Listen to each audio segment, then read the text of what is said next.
Bismillahirrahmanirrahim. Assalamualaikum warahmatullahi wabarakatuh. Selamat siang semuanya. Gimana? Masih sehat semuanya? Alhamdulillah kalau masih sehat ya. Alhamdulillah, pada kesempatan kali ini kita semua diberi waktu, kita semua diberi kesempatan, kita semua diberi kesehatan agar kita semua bisa mengikuti perkuliahan di siang kali ini dengan keadaan yang insya Allah sehat, semangat, terus kemudian barokah ya. Amin amin ya rabbal alamin. Pertama-tama perkenalkan terlebih dahulu, kami di sini dari kelompok 3 terdiri dari 2 orang. Yang pertama perkenalkan, nama saya Muhammad Arifin, dan kemudian yang kedua ada Aismah Naili Fauzia, di mana yang kami akan menjelaskan tentang asas-asas bimbingan dan konseling. Langsung saja kita masuk ya ke pembahasan. Nah, baik, kemudian kita pecah satu persatu ya. Jadi apa sih yang dimaksud dengan asas? Apa sih yang dimaksud dengan bimbingan dan konseling itu? Bimbingan itu apa, konseling itu apa gitu ya. Di situ dijelaskan yang pertama bahwa asas merupakan suatu yang apabila dilakukan akan menunjang keefektifan dan keberhasilan suatu pelayanan bimbingan dan konseling. Jadi yang dimaksud dengan asas itu suatu tindakan ya. Suatu tindakan atau suatu keputusan atau suatu alat di mana yang untuk menunjang keefektifan, keberhasilan, kesuksesan dalam suatu melaksanakan pelayanan bimbingan dan konseling. Jadi asas itu adalah suatu tindakan atau alat atau keputusan untuk mencari solusi, jalan keluar sehingga bisa tercapainya keefektifan, keberhasilan dalam pelayanan bimbingan konseling. Nah, itu yang maksud dengan asas ya. Kemudian yang masuk dengan bimbingan. Ya, bimbingan itu kalian tidak asing lah. Bimbingan dan konseling itu apa? Bimbingan itu kita memberi arahan. Bimbingan kan, membimbing, mengarahkan siswa-siswa kita, anak-anak kita ke depannya mau dibawa kemana, dikembangkan seperti apa gitu ya. Terus kemudian kalau konseling itu kita mencari solusi, jalan keluar, yaitu jalan keluar, keefektifan, keberhasilan, kesuksesan kepada yang faknya, yang ahlinya gitu ya. Jadi kita mencari pendapat atau jalan keluar kepada orang lain untuk mencari suatu keberhasilan tadi itu ya. Kemudian ada asas kerahasiaan. Yang pertama itu ya. Di situ dijelaskan bahwa asas kerahasiaan merupakan asas kunci di mana konselor berkewajiban penuh memelihara dan menjaga semua data dan keterangan itu sehingga kerahasiaannya benar-benar terjamin dan konseling merasa aman rahasianya tidak diketahui pihak lain. Jadi adapun asas-asas untuk mencapai suatu keberhasilan, keefektifan, kesuksesan tadi itu dalam pelayanan bimbingan konseling itu yang pertama ada beberapa tahap. Ada beberapa cara, di sini ada 12 asas ya. Lah yang pertama ada asas kerahasiaan ini. Di sini kita dituntut sebagai guru atau sebagai guru BK atau sebagai konselingnya itu kita harus bisa merahasiakan apa yang diceritakan oleh yang minta saran itu, yang minta jalan keluar itu. Kita harus bisa merahasiakan, kita harus bisa memprivasi ya, kita harus bisa mengunci di mana yang harus kita kunci karena itu adalah sebuah permasalahan dalam orang tersebut ya. Gitu, itu yang pertama, biar orangnya yang minta saran ke kita itu biar merasa aman, nyaman, rahasianya bakal nggak ada yang tahu, walaupun sebenarnya dia tidak ingin yang tahu tapi ingin menyelesaikan dengan yang berhasil, yang sukses. Nah gitu loh ya, kita harus bisa benar-benar menjaga betul itu ya. Kemudian yang kedua ada asas kesukarelaan. Jadi kita sebagai aktivitas pelayan untuk melayani bimbingan konseling itu alangkah baiknya kita enggak karena paksaan ya, tapi karena kesukarelaan. Karena apabila dari timbul rasa kesukarelaan itu akan menjadi situasi yang sangat kondusif gitu loh ya, nggak karena paksaan. Kalau karena paksaan itu akan sulit kalau nggak ikhlas itu ya. Itu kunci yang pertama dalam asas kesukarelaan. Kemudian di situ dijelaskan bahwa dengan adanya kesukaan dan kerelaan konseli dan konselor untuk menjalani proses konseling, maka antara konseli dan konselor akan terjalin kerjasama yang demokratis. Jadi kerjasama antara mereka berdua itu, yang minta saran dan pemberi saran itu harus bisa bekerjasama dengan baik, saling terbuka, nggak ada yang ditutup-tutupi. Karena apabila kita memecahkan suatu masalah, tapi di sisi lain ada yang menyembunyikan, nggak ada saling keterbukaan, maka akan sulit untuk menyelesaikan dengan keberhasilan dan kesuksesan yang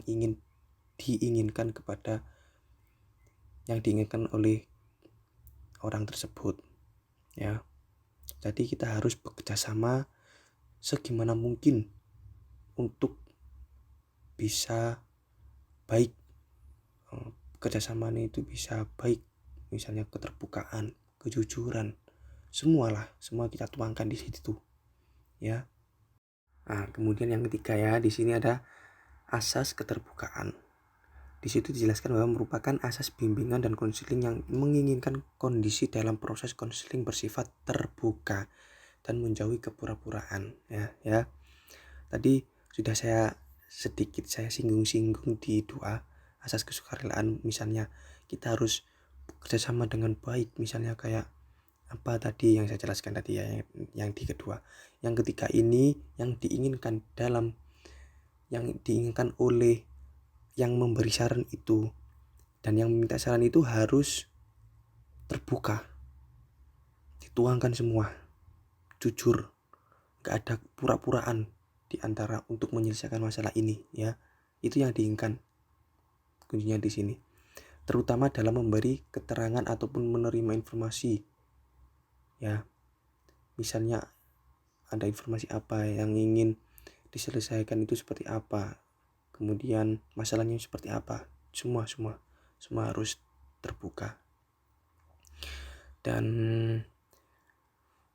itu kemudian yang lanjut, yang keempat, asas kegiatan. Jadi asas ini menghendaki agar konsili tidak pasif tapi berpartisipasi aktif dalam proses konseling.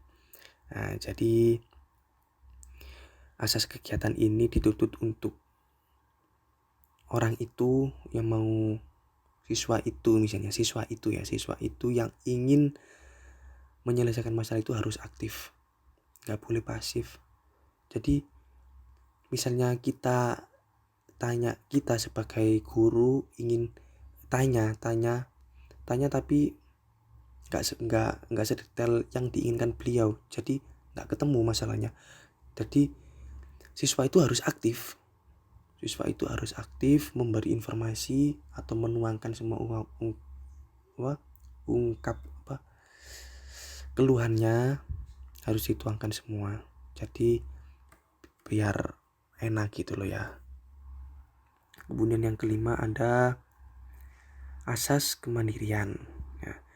Di asas kemandirian ini ditunjukkan kepada konseli mengenal dan menerima diri sendiri dan lingkungannya, mampu mengambil keputusan dan dapat mengaktualisasi diri. Jadi di asas kemandirian ini dituntut kita itu untuk mengenal dan menerima diri sendiri dan lingkungannya. Jadi harus peka terhadap lingkungan sekitar ya, mampu mengambil keputusan yang baik dari perhitungan tadi. Jadi kan sudah dirembuk sama siswa dan guru itu dalam menghadapi masalah kan sudah direbuk. Jadi di situ dikalkulasi apakah solusi ini benar-benar benar untuk mencapai kesuksesan yang ingin diselesaikan dalam masalah tersebut. Untuk menyikapi hal tersebut, tapi juga nggak luput dari mereka berdua itu untuk peka terhadap lingkungan sekitar dan paham akan dirinya sendiri. Jadi nggak boleh saling egois dalam menyelesaikan masalah ini, ya gitu. Jadi itu yang bisa saya sampaikan. Kemudian akan dilanjutkan oleh teman saya, yaitu Mbak Naili, di asas berikutnya yang nomor 6, ya.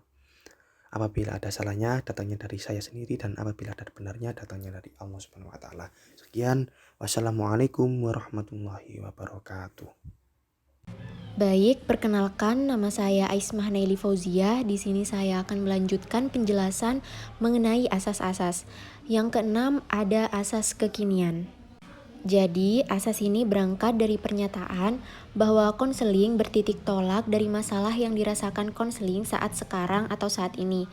Meskipun tidak dapat dipungkiri bahwa proses konseling itu menjangkau dimensi masa lalu, sekarang, dan masa yang akan datang.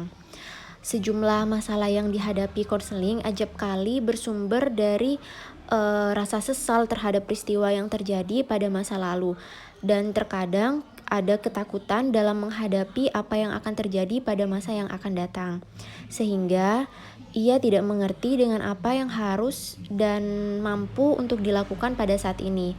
Nah, untuk itulah seorang konselor harus berupaya mengarahkan dan membantu konseling untuk menyelesaikan masalah yang dihadapinya sekarang. Yang ketujuh ada asas kedinamisan. Asas ini menghendaki agar isi layanan bimbingan dan konseling tidak statis tetapi selalu bergerak terus, berkembang. Yang artinya, layanan bimbingan konseling ini menghendaki terjadinya perubahan perilaku dalam diri klien ke arah yang lebih baik. Perubahan tersebut harus menuju ke sesuatu yang baru, kreatif, dan maju. Contohnya, pada saat konseling pertama, siswa berpakaian lusuh, kurang sopan. Nah, seorang konselor sedikit demi sedikit dibimbing agar siswa tersebut menjaga kerapian, dan diharapkan semakin hari kerapian dan kesopanan siswa semakin meningkat. Yang kedelapan ada asas keterpaduan.